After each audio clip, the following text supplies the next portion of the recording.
lots to discuss. Nigel Farage reckons that he and his party are coming of age. What do you think to that? I also want to look at this whole democratisation of the party. Also, as well, Keir Starmer, Rachel Reeves, Angela Rayner, they reckon they're not going to take any freebies anymore.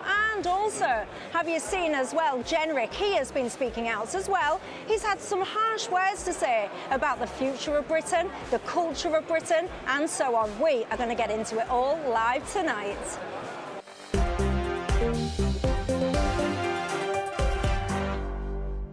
Sorry, I didn't read any of that article. All of that and more, but first, the 6 o'clock news headlines.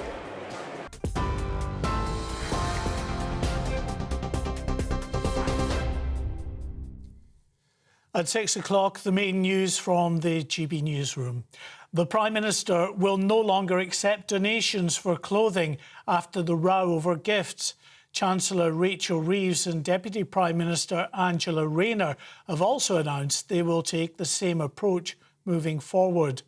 The move comes as Labour seeks to put to bed a row about the Prime Minister and his wife, Lady Victoria Starmer, accepting gifts, including clothing from prominent Labour donor and peer Lord Ali. Sir Keir has accepted around £39,000 from Lord Ali since December 2019. Reform UK leader Nigel Farage has said the party should model its campaigning strategy on the Liberal Democrats. Mr Farage received a standing ovation as he took to the stage at Reform's annual conference in Birmingham. He admitted that amateurism had impacted the party at the last election and said Reform could learn lessons from the way in which the Lib Dems won more than 70 seats in their campaigning. Now, the Liberal Democrats build branches. The Liberal Democrats win seats at district, county and unitary level. The Liberal Democrats build on that strength. The Liberal Democrats put literature and leaflets through doors repeatedly in their target areas. And despite the fact they haven't got any policies at all, in fact, the whole thing's really rather vacuous, isn't it? But they managed with a vote much lower than ours to win 72 seats in Parliament. One of Mohammed Al-Fayed's alleged victims has said the billionaire businessman was highly manipulative. A Survivors news conference heard the former Harrods owner described as a monster enabled by a system that pervaded the business. One lawyer said the case combined some of the most horrific elements of the Jimmy Savile, Jeffrey Epstein and Harvey Weinstein abuse scandals. Natasha, who worked at Harrods, said Al-Fayed, who died last year, was a predator who preyed on the most vulnerable. These incidents lasted seconds, but the fear instilled left me paralysed. Al-Fayed brushed off these moments like they had never happened. But I was always reminded not to mention them to anyone. He would know if I did. The Hezbollah terror group has suffered another major blow after one of its most senior commanders was killed in an Israeli airstrike. Ibrahim Akil is reported to have died when warplanes struck the building he was in earlier today in the Lebanese capital, Beirut. Security sources said he was killed alongside members of Hezbollah's elite Radwan unit as they were holding a meeting. Throughout the day, more than 140 rockets were fired by Hezbollah fighters into northern Israel. The barrage started a number of fires when some rockets landed in open areas of the Israeli countryside. A campaigner whose niece was killed by her ex-partner, despite calling the police multiple times, says domestic violence victims need to be heard the first time they dial 999. Ranim Uday and her sister were murdered by Miss Uday's ex-partner in 2018. Her aunt, Noor Norris, says those calling the police for help need to be given the opportunity to be saved. Some police forces will start embedding domestic abuse specialists in their 999 control rooms early next year. Home Secretary Yvette Cooper has promised things will change. Victims of domestic abuse need to know that the police will be there for them in an emergency. That didn't happen for Rani Muda when she lost her life, and that's why we're bringing domestic abuse experts into 999 control rooms like this to make sure that the emergency response is right. We saw when Rani Muda called 999 4 times on the night she was killed, no one came. We cannot let that happen again. So we'll begin with the first wave, then we want to roll this out right across the country so that domestic abuse victims can know the police will be there for them when they call. 4 members of staff at a Welsh prison have been arrested on suspicion of assault and misconduct in public office. South Wales Police arrested the 4 who all work at HMP Park in Bridgend following a series of incidents at the prison. The police have not said what the incidents relate to, but 13 inmates are known to have died at the G4S-run jail this year. Finally, Anthony Joshua says he's ready to take revenge on Daniel Dubois when the British rivals clash at Wembley tomorrow night. Joshua admitted he was hurt by his younger opponent during a sparring session at Team GB headquarters in Sheffield in 2016. At the time, Dubois was just 18 years old and still an amateur.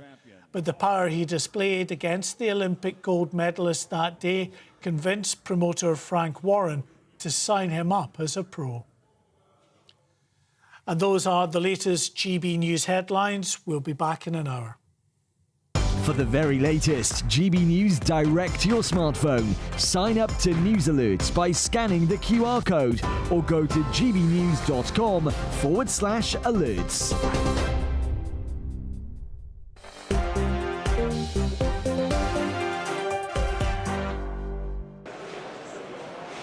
Thank you very much for that, Mark. Well, I am Michelle Dewberry, and if you're very observant, you might have noticed I'm not in the studio. That's right. Where am I?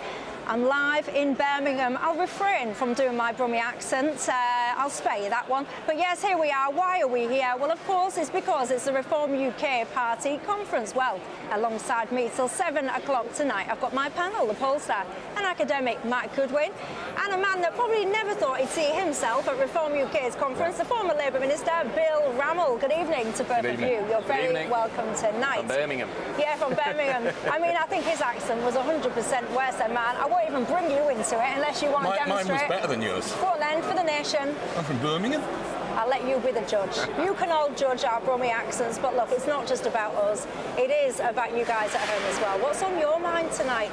I want to talk to you about the Reform UK conference, some of the things we've heard being said there, but I also want to talk to you as well about Keir Starmer. Apparently, he's not going to take any more freebies. Neither is Angela Rayner or Rachel Reeves. And also, I want to talk to you as well about some of the things that Robert Jenrick's been saying about England, the culture, and the impact that immigration has. So get in touch with me all the usual ways. Email gbviews@gbnews.com, tweet or X me, or of course go to our website and you can chat to us on your say. But look, let's kick off then with no further ado with the man Nigel Farage. He's had a lot to say about his party and how it has been developing. Let's take a listen.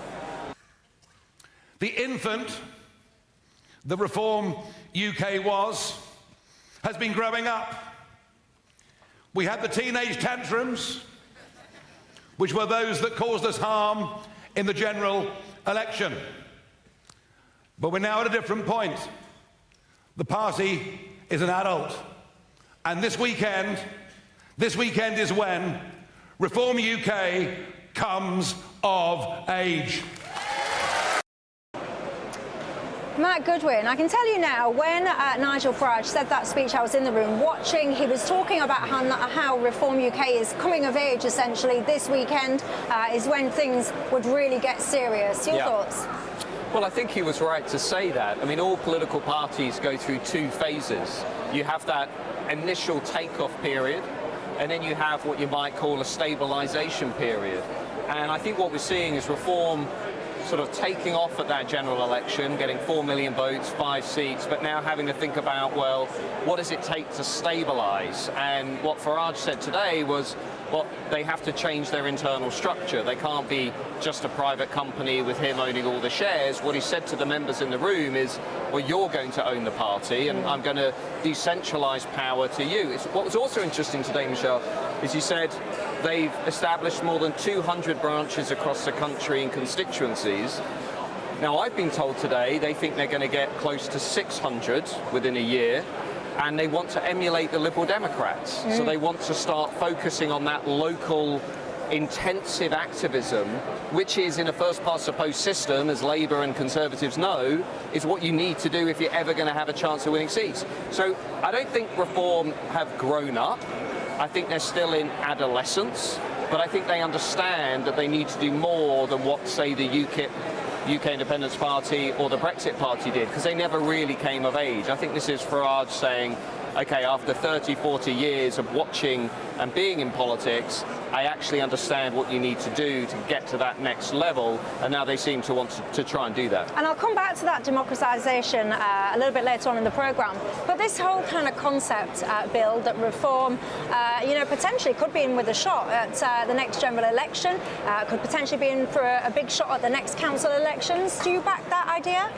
I don't think they're in contention at the next general election. I think the county council elections next year, they could do well.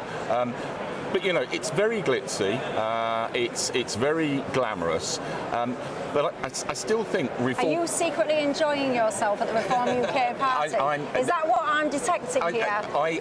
As you said, I never thought I would be at the Reform conference. However, I think Nigel Farage and Reform's big challenge is he's fantastic at mobilising 15 to 20% of the electorate, but he repels a significant number of more people, and that's the problem that he's going to face. And if they are coming of age, then they're going to face much greater scrutiny over their policies, the detail, their membership and all the rest of it, and that's where I think they're going to fall short. And when he says about the membership and stuff like that, one of the points that Nigel was keen to kind of labour was that there were challenges in the last election, Matt. There were kind of what he would call teenage angst, I think was how it was described. He was explaining that he doesn't want bigots and people like that within the party, whether that's membership or standing as, not contestants, but candidates. What do you think to this notion, what Bill's saying, though, that the party essentially, in his words, still repels lots of people? So I think there's a legitimate question around how does a party like Reform go from 14, 15% of the national vote to 30%? Now, I was talking with the new chairman earlier on today, Zia Youssef, who was saying their goal at the next election is to win the next election. Now, of course, we might all sit here and think, well, that's ridiculous. Do you think it's ridiculous? Well, I was just going to say, one of the interesting things right now about British politics is what political scientists would call the volatility in the system. So how do you go from Boris Johnson winning an 80-seat majority to Keir Starmer winning the biggest majority since 1997? The reason is we don't have tribally loyal voters anymore. We don't have tribal allegiances. What we've got are loads of voters out there just swinging around from one party to another. So could Reform win the next election? I think very, very challenging. Would I say absolutely not? No, because I think actually in a world of Trump, in a world of Giorgia Meloni in Italy, in a world of, all of these outsiders that seem to be doing quite well, I think anything's possible. What is interesting, lastly, though, is I've never seen, and I've been interviewing and writing books on British politics for 15 years, I've never seen the quality of people around Nigel Farage as you've seen with Reform. So, today giving the talks, the MPs, I thought Rupert Lowe was very credible. I thought Zia Youssef as chairman, he sold his company for 200 million, 300 million, he knows what he's doing. I think you saw people who have experience, basically. I take the point about volatility. We are in a much more volatile age.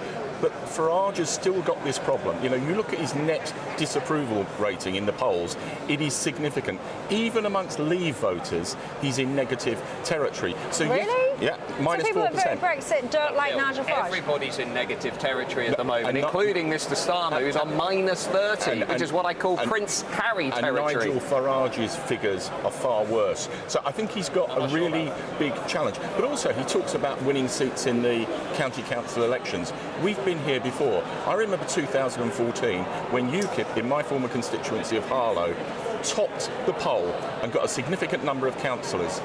Because they were so inexperienced, they imploded after a year. And you talk, Matt, about the people around Nigel, the very close-knit team. It's going to be the people they select up and down the country. And I see nothing of any evidence that they're recruiting and selecting high-quality people. If I was being provocative, which you know I like to be, what I would say is, what I sense from you, Bill, is fear.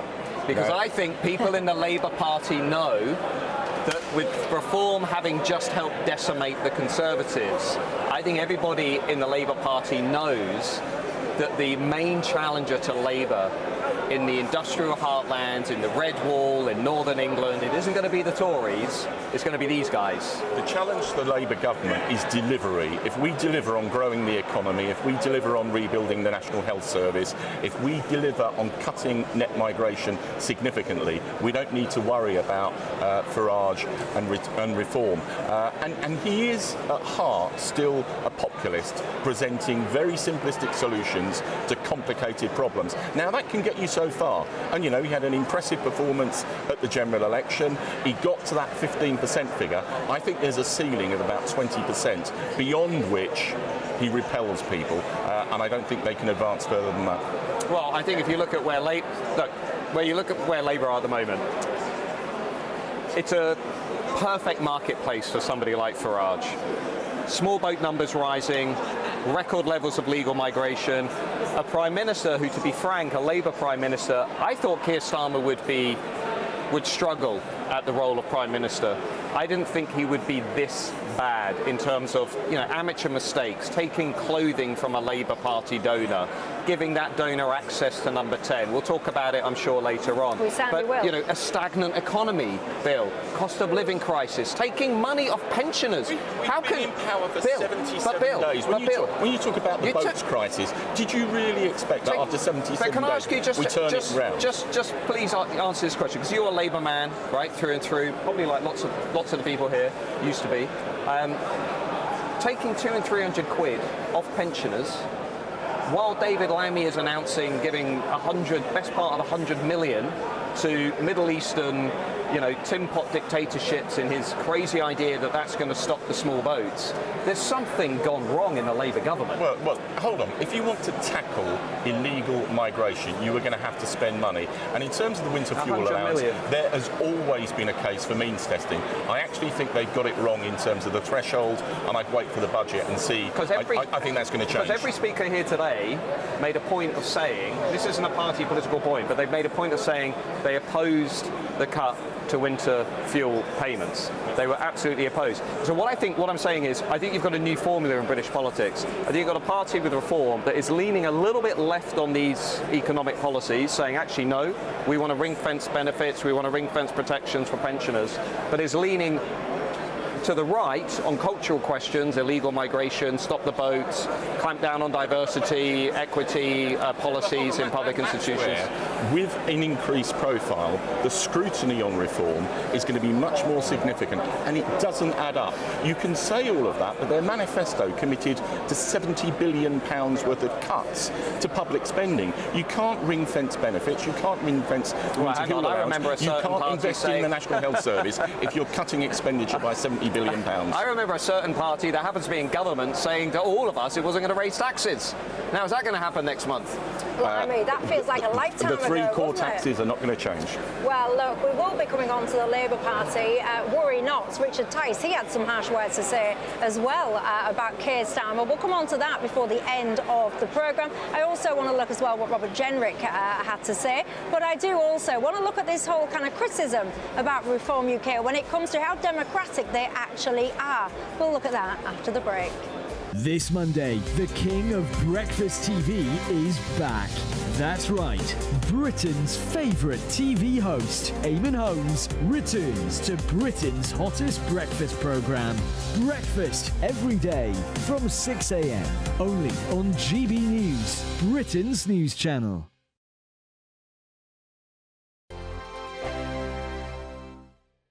This is GB News, Britain's news channel.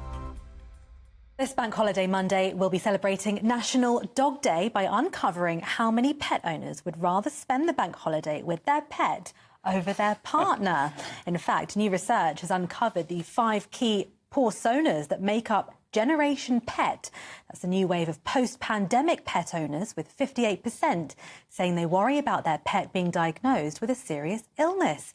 Well, joining us now to tell us more about how we should be caring for our pampered pooches is Dr. Edwina Gildia. Some of the interesting facts coming through that is that 80% of us think that pet as part of the family. The new pet owners who have come on board during the pandemic, there's a lot to learn with being a new pet owner. Interesting facts, as you mentioned, a third of pet owners are preferring to spend time with their pet this weekend over their partner. 60% of pet owners, and dog, which specifically calling them out, say that their dog improves their mental health, and 55% noting that improves their physical health by getting out and about. It's also about showing that love and appreciation for these animals which don't ask anything of us but love. That was another point that came through this research that we did at Zoetis UK, is that they bring a purpose to life, and I think that's another thing to call out. It's so important for ourselves, for society, to have that purpose, but with that comes responsibility. And that's ensuring that we do support their health, and we know how to do that as well. If you'd rather spend your bank holiday with your dog than your partner, maybe we've got too much of an over-reliance on our pets? I think it depends on what way you look at it. For some people, it may be a connection. I think it's a positive thing that we have, and we should celebrate it. GB News, the People's Channel. I'm Christopher Hope. From pop stars to politicians, I'll interview anybody in a pub who's got a political opinion. Join me every Friday on Spotify, Apple Podcasts, YouTube or gbnews.com, or wherever you get your podcasts. This is GB News, the People's Channel. This Monday, the king of breakfast TV is back. That's right, Britain's favourite TV host, Eamon Holmes, returns to Britain's hottest breakfast programme. Breakfast every day from 6 a.m. only on GB News, Britain's news channel. Join me, Nana Okoye, for an informative, interactive news programme with a difference. It's fun. No, you didn't say that, Dave. I'm so surprised. I think there's an element of truth to that. Join me from 3 p.m. every weekend, only on GB News, Britain's news channel.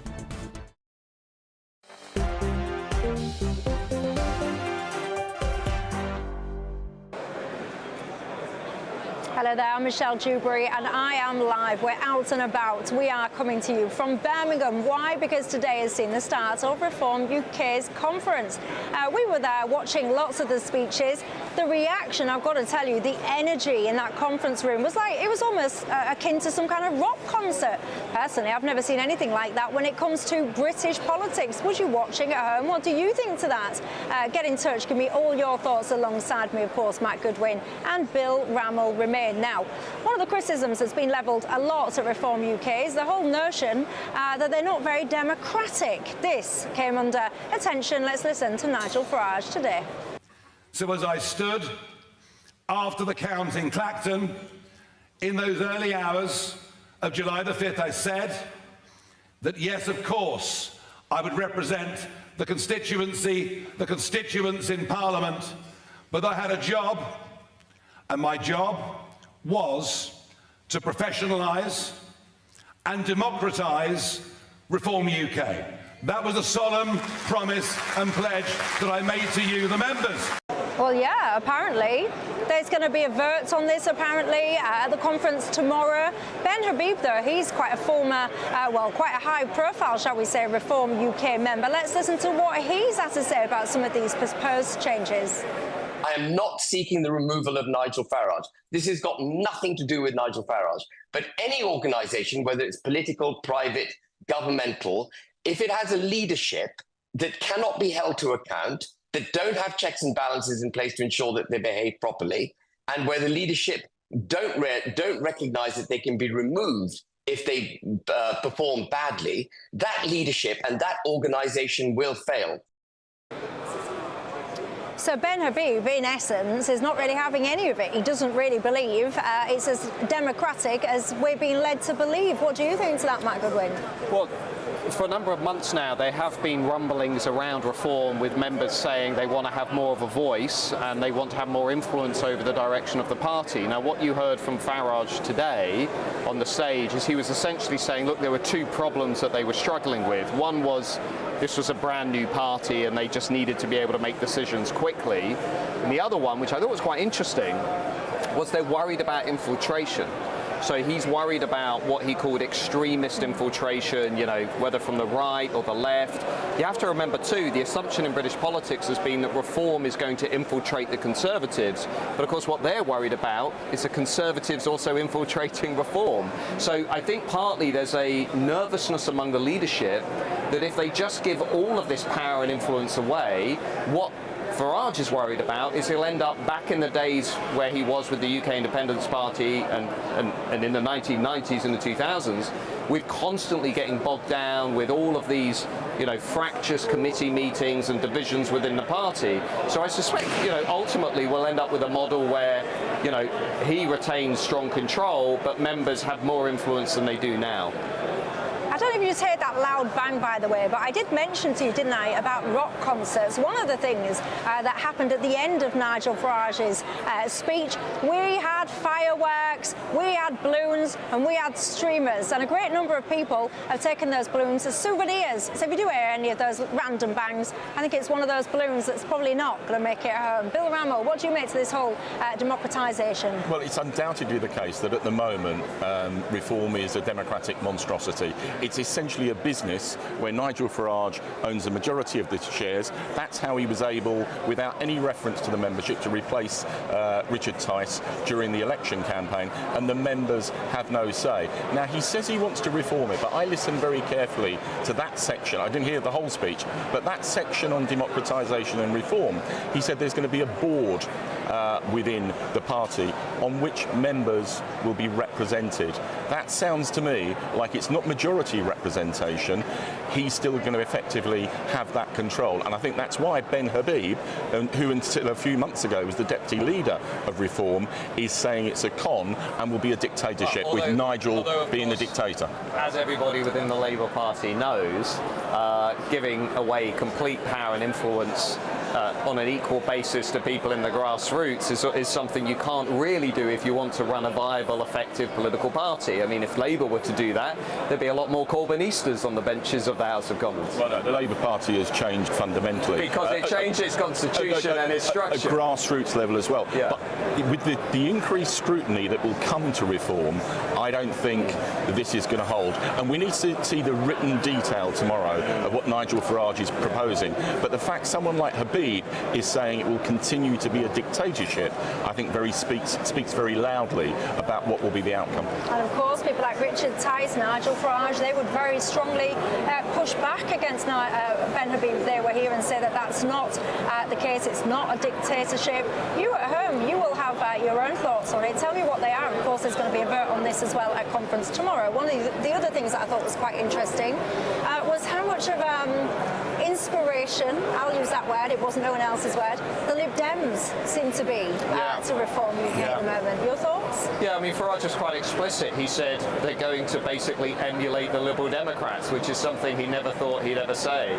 But of course, the Lib Dems were the masters. I mean, they are the masters of using local politics, talking about, you know, fox poop, dog poop on the pavements. Crack pavements. Do you know why my dog is constantly covered in fox poop? That's another issue. Fixing pavements, fixing potholes, that's always been the Lib Dem way to winning constituencies under first past the post. And of course that's how they've done so well in the southwest and parts of Scotland. Here's what's interesting. If reform emulate that strategy down the east coast of England, into Kent, Essex, round that south coast where there's lots of reform-friendly seats, mainly lots of working class seats, older seats, conservative seats, you then begin to see a serious political rebellion forming because their support is concentrated in particular kinds of areas, like Labour is big in the big cities, university towns and so on. Now that could get interesting if they get serious about that local activism. I really do want to I want to come to Keir Starmer towards the end of the programme, but there's so many questions that I'm going to put to you because I do ponder. The Labour Party always kind of prided themselves on being the party for the working class. And I wonder, so I will give this one to you at home to think about because we'll come on to Keir Starmer imminently. Did you vote for the Labour Party? Are you the working class? And do you actually think that once you've elected that Labour Party that they are delivering for you? Because I'd be really interested on your take, Bill, as to how well you think that the actual Labour Party is delivering for those working class, struggling in some cases, people.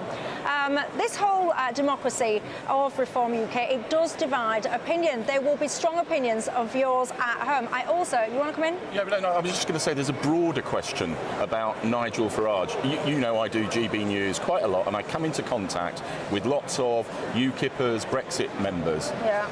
And 75% of them have very bad things to say about Nigel Farage, and he has a history. On whose poll?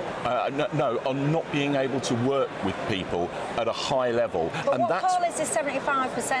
No, that's my experience of talking to UKIPers and so Brexiteers. Right, so this is a very scientific poll, ladies and gentlemen. 75% of the people that Bill Ramell encounters that are in a GBNews green room. And a GBNews green room are anti-Nigel Farage. I've got to say, I speak to a lot of people on a daily basis at GBNews. I don't think that reflected that sentiment. A significant number have real criticisms of his leadership style, and that links back to whether he's prepared to relinquish control. And I don't think he is. The reality in the world of party politics, the reality in the world of smaller challenger party politics, is you've got to ruffle feathers. You've got to ruffle feathers to get things done. And I think, the blunt reality here is, we all know, I think, even if you disagree with everything Nigel Farage says, we all know he is a raw talent. He's got something that cuts through in a way that very few politicians can cut through. The question now is, can he get the apparatus, the organisation around him? And I would add another challenge to Farage. Can he bring about the generational turnover in this movement?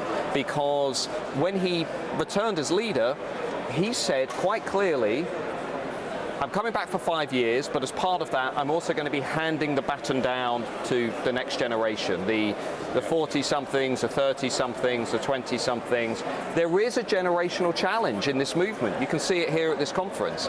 I think that is one of the big things Farage and his team need to think about. I think that's absolutely right. You look around this hall, and it's not the demographic that's going to be that insurgent, mending the pavements approach that the Lib Dems have specialised in. So where he gets the troops who are prepared to take that on, I think is a serious challenge for him. How do you know from looking at someone whether or not they're passionate about mending the pavements? I'm making a point about the age profile, which is similar to the point that Matthew is making, that if you want a new generation to take over, then you've got to train them, you've got to develop them, they've got to take on leadership responsibility. And there's... let me give you one example. They had Ant Middleton speaking at this conference, the SAS Who Dares Wins guy, a celebrity, fairly well known, especially among a younger generation. I thought that was a really interesting move because he's younger. He talked about, how you build a nation versus how you build a squad or a battalion in the army. Clearly not a party political guy, but somebody who has things he wants to say about the state of the country and also the state of our military. Now, I was sat there thinking, well, if Reform continue to do things like that, if they make this movement look cool, if they make it look countercultural, if they make it look fashionable, then I think Farage will begin to break into 20-25%. If instead they go back to their comfort zone and they say, okay, this is about the UKIPers, it's about the Brexit party and all of that stuff, then maybe they won't break out of the 15 to 20% range. So, ultimately, again, it comes down to, well, what does Nigel want to do? Oh, there you go, $1 million question. What do you make to what you're hearing? Look, after the break, we will talk about Robert Jenrick and what he's had to say. Have you seen that about the changing demographics, if you like, within this country and the role that immigration is playing for that? Also, I want to talk to you as well about Keir Starmer and the Labour Party. I'll see you in 2. Evening. Welcome to your latest weather update from the Met Office here on GB News. Tomorrow's weather patterns similar to today's. Much of the north dry. In the south, again, we need to watch out for some thunderstorms developing. We've seen a few today. Low pressure is heading up from the south. High pressure dominating to the north of Scotland, bringing, as I said, much of northern Britain a dry day today and a dry and a fine night. Having said that, the cloud is thick enough in the east for a little bit of drizzle here and there. In the south, we've seen some big downpours today. They are going to fade through this evening, but later in the night we could start to see a few more heavy showers coming in. It will be quite a mild night in the south, but with clear skies in parts of Scotland, temperatures will be well down into single digits. Again, though, western Scotland having a cracking day, if you like, September sunshine. Meanwhile, in the south, we have another thunderstorm warning. Not everywhere in this large warning area will see downpours, but where they do occur, like today, they could cause some issues. Potentially some flooding. There's going to be lots of lightning and large hailstones as well. Eastern Scotland, northeast England likely to stay fairly glum. A bit of drizzle is possible along the coast and over the hills, but generally staying dry, and certainly plenty of sunshine once more in western Scotland. There will be some sunshine further south as well. The hit and miss nature of those thunderstorms, though, that's why we've got the warning in place. They could cause some disruption. Certainly a lot of spray and surface water on the road, so bear that in mind. Parts of the Midlands, Wales, southern England, most susceptible, but some heavy showers across eastern England too. In the sunny spells, it'll feel quite warm, mid-20s possibly, 20 or 21 in western Scotland, but where it stays glum on the east coast, it will be cool, and that cloud is back again on Sunday, and the heavy showers across the south as well. We have another yellow Met Office warning in place for Sunday, covering large parts of England and Wales for wet weather. With the thunderstorms today and tomorrow, that extra rain could cause some further disruption. The warnings are available on the Met Office website. The latest GB News travel. And a very good evening. My name is Johnny Ratner. Long delays in West Yorkshire on the M1 southbound. 2 lanes closed from junction 46 to 45 near Leeds following an accident. And meanwhile in Cambridgeshire, the A1M is now closed northbound at junction 7 at the Peterborough Oundle exit of the scene of an accident involving a lorry. There are long queues on the M42 southbound in Worcestershire from junction 3 at Redditch to 2 and Alvechurch following an accident. And on the Hertfordshire stretch of the M25, the 2 inside lanes of 4 are shut clockwise just before the A1M. A lorry is broken down in the roadworks, queuing back to 22 at St Albans. On the M3 in Hampshire, 1 lane shut southbound from junction 9 to 10 near Winchester following an accident. And trains are suspended between Nottingham and Mansfield because of problems with the signals at Hucknall. That's the latest. You can stay up to date throughout the day by visiting our website, gbnews.com.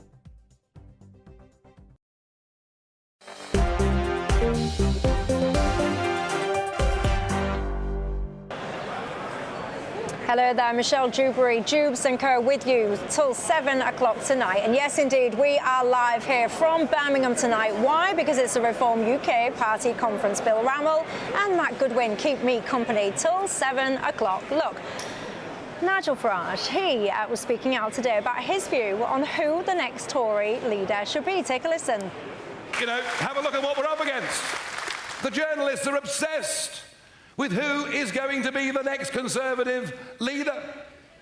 And the truth is, I don't give a damn who the next leader of the Conservative Party is. So yeah, there you go. That's Nigel Farage basically saying he don't give a damn who the next Tory leader is. Well, one Tory leadership contender, he had a lot to say earlier on today. Take a listen to Robert Jenrick. England in particular, in recent decades, our identity has started to fray. And we've seen that in our children not being taught to celebrate English history in our schools, our public institutions denigrating and dismissing our history and our identity, and as a result of illegal migration and legal migration, putting immense pressure on our ability to successfully integrate people into our country. So, I mean, that's that's Robert Jenrick there, basically saying that so many people are dismissing the English identity. We're doing things like refusing to teach proper history in institutions, almost like we're ashamed of our culture and who we are. He blames migration for a lot of it. Matt Goodwin? Well, Robert Jenrick sounds a lot like a reformer, and it's uncanny timing that he's making this intervention at the same time that we have the Reform Party conference, which again reflects the strategic dilemma facing the Tories. One of the interesting things Jenrick said, he talked about an elite in our country that no longer feels pride in who we are. Now, on that point, I agree with him. Now, for a long time, going back to George Orwell, who of course was the first person to make this point, George Orwell on the left said that there were members of the elite who would rather steal from the poor box than stand for God Save the King, have made this argument that what we have is a ruling class that really accrues social status by denigrating their own country, by saying it's racist, by saying our history is a source of shame, by saying that we are somehow a problem in the history of the world. And I think this culture of what Roger Scruton, a conservative philosopher, once called a culture of repudiation. The elite repudiate who they are because they want to feel morally righteous. They want to feel good around other elites, that, hey, I get it, you know, not like those masses down there, me and you, we're special, we're part of the elite. We derive our sense of status from other things, from being socially liberal and being global and being, you know, part of this anywhere culture where you can be just as home in Berlin as you could be in New York. And of course, most people don't think like that. Most people do think there's something special in English identity and history and culture and ways of life, and they're sick of being told that those things are somehow a problem and that as a consequence they are somehow a problem. I don't think that's what they are being told. Look, populism has been around for about 150 years, and it's built on the notion, always and always has been, that there's this elite that's out of touch with ordinary people and ignores them. I don't think that is the reality. And Jenrick, when he says immigration is a danger, you know, this is the guy who was a member of a government that allowed net migration to get up to 685,000. So, you know, that's the reality of this issue. Just a question. Do you think we should be teaching children in Britain that they have white privilege? No. Well, Labour ministers have said that we should be teaching kids about white privilege. No. There's a review of the curriculum being undertaken. Among others, have been on public record saying that we should teach kids. The outcome of it. Okay. And I believe in British culture. How do you know that? I believe in British history, and I think it's important that we have that identity. Do you think we're an institutionally racist society? I think there are institutions that are institutionally racist. You go back to the Stephen Lawrence inquiry and the Metropolitan Police. I think the Met were right to describe themselves as institutionally racist, because I think that is a real problem. Are we as a whole society institutionally racist? No. Because there are people in the Labour Party who would say we are. Stop quoting people out of context. But they would say that. Right, I mean, the reason that they attacked Tony Sewell is because he said Britain is not an institutionally racist society, and that violated the new religion, which says everything is about institutional racism. But the reality is, when it comes to immigration, people have every right to criticise it, that the levels that it has, and express their views. Where I think Jenrick starts to go wrong is eliding that with the riots. And you know, you're perfectly entitled to have your views on immigration, but it doesn't justify absolute lawlessness. So just on that riots point, because I get this a lot, right? I was very outspoken at the time. I said this is clearly about the borders. People don't feel safe in their own country. But when people were polled by reputable pollsters, YouGov, Opinion, among others, they said, who do you blame for the riots and the protests? Over 60% of Brits said they blamed recent immigration policy. They felt that the riots and the protests were at least partly about the changes that both Labour and the Conservatives have introduced. Now, either they're making that up, or they all share a sense that broken borders, mass uncontrolled immigration have left communities in Rotherham and elsewhere that have also, let's be frank, had to deal with things like child grooming. They've left those people feeling profoundly unsafe. And this is where, again, I think Keir Starmer made a massive error early on in his premiership. He should have come out and said, I get it, this isn't just about criminality, this is about the pace of change in our country. Quick response. But he's made it very, very clear that we are determined to reduce net migration, and we understand people's concerns.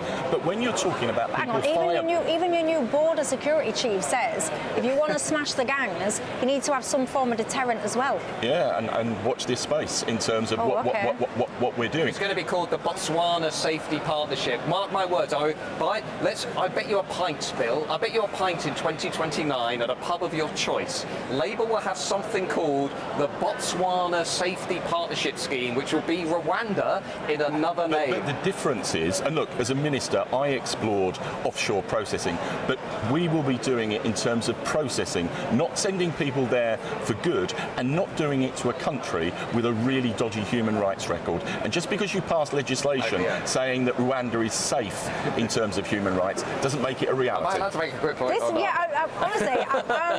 I'm brimming with quick points. All of us want to make, but if we don't go to a break in a minute, we won't be able to talk about Keir Starmer, because apparently he's now said that he ain't going to accept any free clothes. I mean, what a laughable sentence that even is. See you in 2.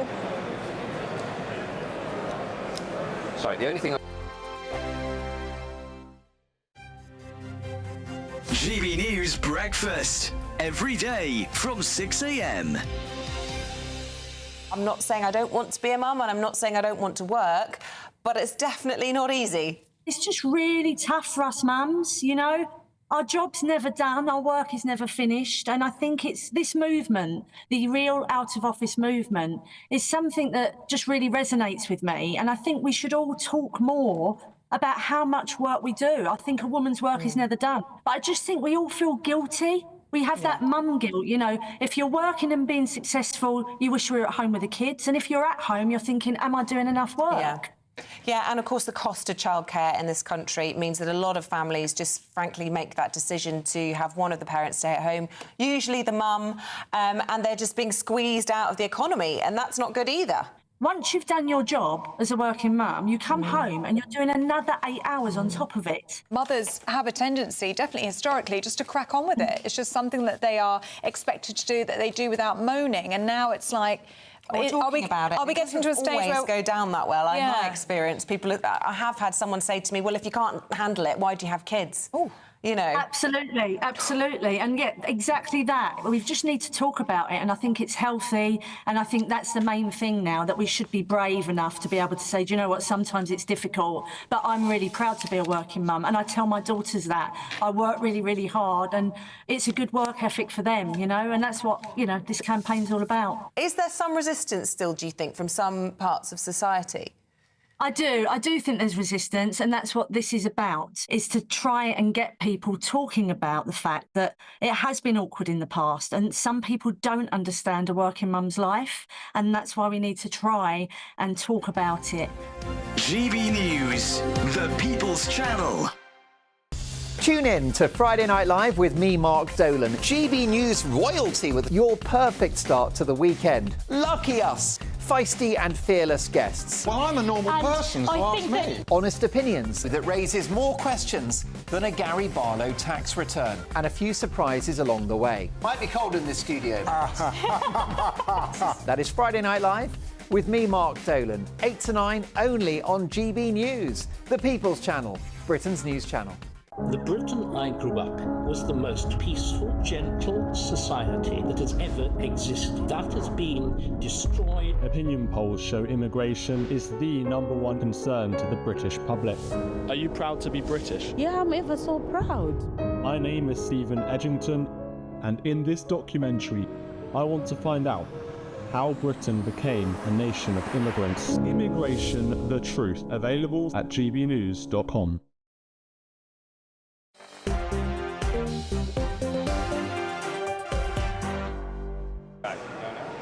Hi there, Michelle Dewberry with you live from Birmingham, the Reform UK Party conference taking place here. Bill Rammell and Matt Goodwin keeping me company. Lots of you guys getting in touch. Phil says, Michelle, why is Robert Jenrick just talking about England and the issues faced here in England? He says it spans way beyond Northern Ireland, Wales, Scotland, he says, and so on and so forth. Lots of people feel optimistic when it comes to the democratisation of Reform UK and believe it when Nigel Bill says that actually he is going to turn things around. There's lots of optimism as well. There's lots of optimism for the energy, I think, of the conference that people have seen, and they've enjoyed that today. Look, one of the things that Richard Tice, he had to say today, take a listen. Who knew? I don't know, what do I call him? Do I call him Sponger Starmer? Do I call him Scrounger Starmer? Do I call him Free Gear Kia? Or do I call him Starmer the Granny Harmer? Bill Rammell, that's Richard Tice there, basically running through a list of nicknames that he could choose to use Keir Starmer, the later one there being Starmer the Granny Harmer. How do you think it's going for the Labour Party right now? I think it's been a bad week. If you're referring Just to a week? yeah, I think we've done an awful lot. You know, workers' rights, renationalising the railways, setting up a structure so that we can get more renewable energy in. Yeah, but no one's talking about any of that. Everyone's talking about the winter fuel allowance and all the freebies, and Keir Starmer getting more freebies than any other MP since 2019. And let me come on to deal with that directly. Look, you know, it's been declared. In that sense, it's legitimate. It's not corruption, as we saw in the last Tory government. However, it is not a good look. And I welcome the fact that Keir has made clear he's not going to take donations for clothes. I think he's going to have to go further than that. But why would he do it? Why would Keir Starmer? I think naivety. So you're telling me a man that's been in politics for goodness knows how many years? He's only been an MP for 9 years.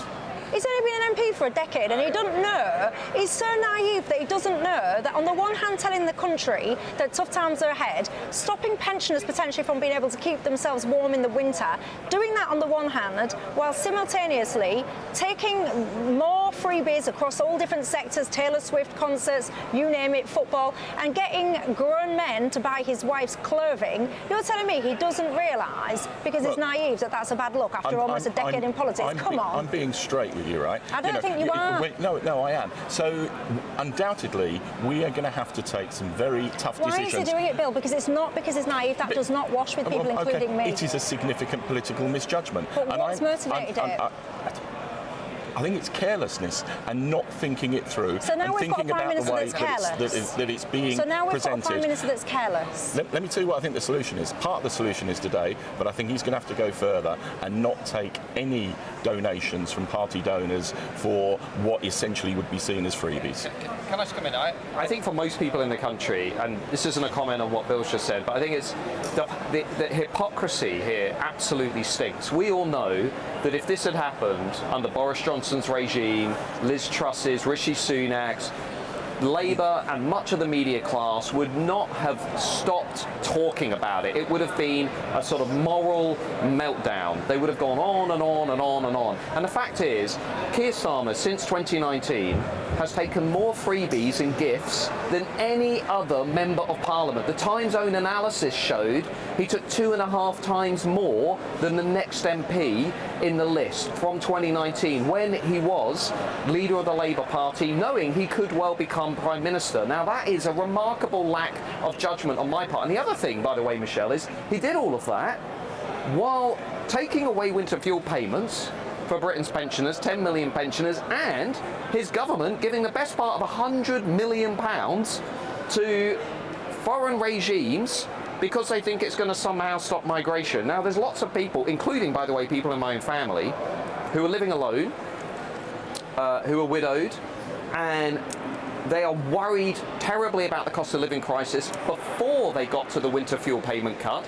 And now they're hearing rumours that council tax reductions for people living alone might also be chopped in the budget, the so-called widow's tax that has been going around the newspapers in recent days. People out there are scared, they're anxious, they're worried about money. And I've got to say, you know, I know, Bill, you're not here to represent the government, but this government looks fundamentally out of touch with the mood in the country. I don't think it is. What we're trying to communicate, and I think it is cutting through, is that we have inherited a dreadful... No, hold on. We have. The money isn't there. is irrelevant to Keir Starmer getting every single freebie he can get his mitts on. And there are two separate issues. One, we do have to take difficult decisions because of the inheritance. And anyone, Matthew, who pretends that is not the case is deluding themselves. So why give 100 million to other countries? Why not give 100 million to some of our own British pensioners? Do you not think, as someone who is concerned about migration, that we will have to spend some money overseas in order to cut the numbers here? Well, there you go. That can be the million-dollar question, can't it? Because I know my viewers, you will have very strong opinions to that one. I just can't believe what I've heard. Someone's been in politics for nearly a decade, and apparently they still don't realise you can't take stuff from pensioners while simultaneously filling your hands at every opportunity. Really? Anyway, look, that's all from us here at Birmingham. Up next, we've got an exclusive interview. Christopher Hope, Nigel Farage. I'll see you tomorrow night. A brighter outlook with Box Solar, sponsors of weather on GB News. Evening, welcome to your latest weather update from the Met Office here on GB News. Tomorrow's weather patterns similar to today's. Much of the north dry, in the south, again, we need to watch out for some thunderstorms developing. We've seen a few today. Low pressure is heading up from the south. High pressure dominating to the north of Scotland, bringing, as I said, much of northern Britain a dry day today and a dry and a fine night. Having said that, the cloud is thick enough in the east for a little bit of drizzle here and there. In the south, we've seen some big downpours today. They are going to fade through this evening, but later in the night we could start to see a few more heavy showers coming in. It will be quite a mild night in the south, but with clear skies in parts of Scotland, temperatures will be well down into single digits. Again, though, western Scotland having a cracking day, if you like, September sunshine. Meanwhile, in the south, we have another thunderstorm warning. Not everywhere in this large warning area will see downpours, but where they do occur, like today, they could cause some issues. Potentially some flooding. There's going to be lots of lightning and large hailstones as well. Eastern Scotland, northeast England likely to stay fairly glum. A bit of drizzle is possible along the coast and over the hills, but generally staying dry, and certainly plenty of sunshine once more in western Scotland. There will be some sunshine further south as well. The hit and miss nature of those thunderstorms, though, that's why we've got the warning in place. They could cause some disruption. Certainly a lot of spray and surface water on the road, so bear that in mind. Parts of the Midlands, Wales, southern England, most susceptible, but some heavy showers across eastern England too. In the sunny spells, it'll feel quite warm, mid-20s possibly, 20 or 21 in western Scotland, but where it stays glum on the east coast, it will be cool, and that cloud is back again on Sunday. And the heavy showers across the south as well. We have another yellow Met Office warning in place for Sunday, covering large parts of England and Wales for wet weather. With the thunderstorms today and tomorrow, that extra rain could cause some further disruption. The warnings are available on the Met Office website. Looks like things are heating up. Boxed Boilers, sponsors of weather on GB News.